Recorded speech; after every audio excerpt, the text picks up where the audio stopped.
दोस्तों, ये कहानी है ब्रिन नाम की एक लड़की की जो कि अपने पूरे घर में अकेली रहती थी। लेकिन फिर एक रात एक एलियन ब्रिन के घर में आ जाता है और वो एलियन ब्रिन को पकड़ने लगता है।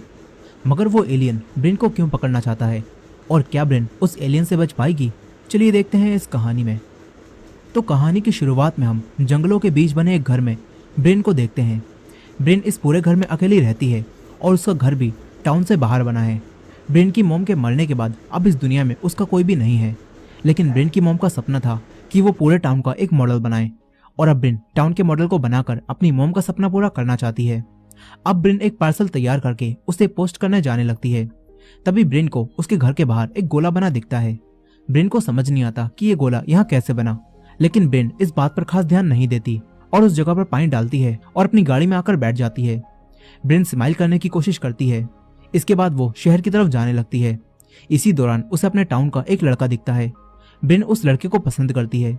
ब्रिन एक स्माइल के साथ उसे हाय करती है, लेकिन वो लड़का ब्रिन को जवाब दिए बगैर ही अपना मुंह मोड़ लेता है। यहाँ हमें पता चलता है कि किसी वजह से टाउन का कोई भी इंसान ब्रिन को पसंद नहीं करता। अब ब्रिन टाउन में आकर अपने पार्सल को पोस्ट करती है। इसके बाद ब्रिन अपनी मॉम की कब्र के पास जाकर बैठ जाती है। ब्रिन काफी उदास थी। तभी उसे टाउन के कुछ लोग दिखते हैं, इसीलिए ब्रिन तुरंत यहाँ से जाने लगती है। ब्रिन उन लोगों को भी हाय करती है, लेकिन कोई भी ब्रिन को जवाब नहीं देता। तभी रास्ते में ब्रिन को एक पुलिस ऑफिसर अपनी वाइफ के साथ दिखते हैं, जो कि असल में ब्रिन की एक फ्रेंड मॉड के मॉम डैड थे।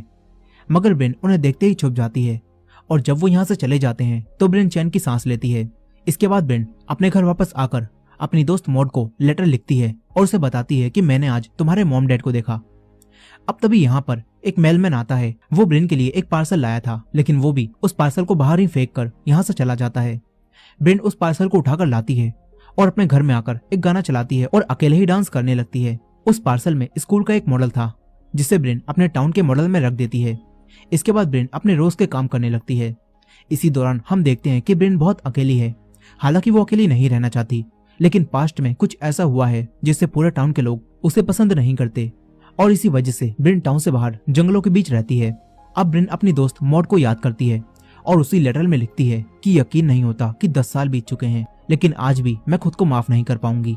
यहाँ हमें समझ नहीं आता कि आखिर मॉड के साथ क्या हुआ है, लेकिन इस सवाल का जवाब हमें आगे मिलेगा। खैर, इसके बाद रात हो जाती है और ब्रिन लाइट्स ऑफ करके सो जाती है। मगर रात में अचानक से लाइट्स खुद ही ऑन हो जाती हैं। घर में एक गाना बजने लगता है। इसके बाद सारी लाइट्स दोबारा से ऑफ हो जाती हैं।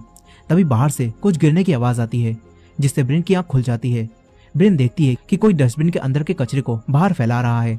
उसे लगता है कि ये कोई डॉग होगा, इसीलिए ब्रिन उसे भगाने के लिए जाने लगती है। ब्रिन लाइट्स को ऑन करती है, लेकिन अब कोई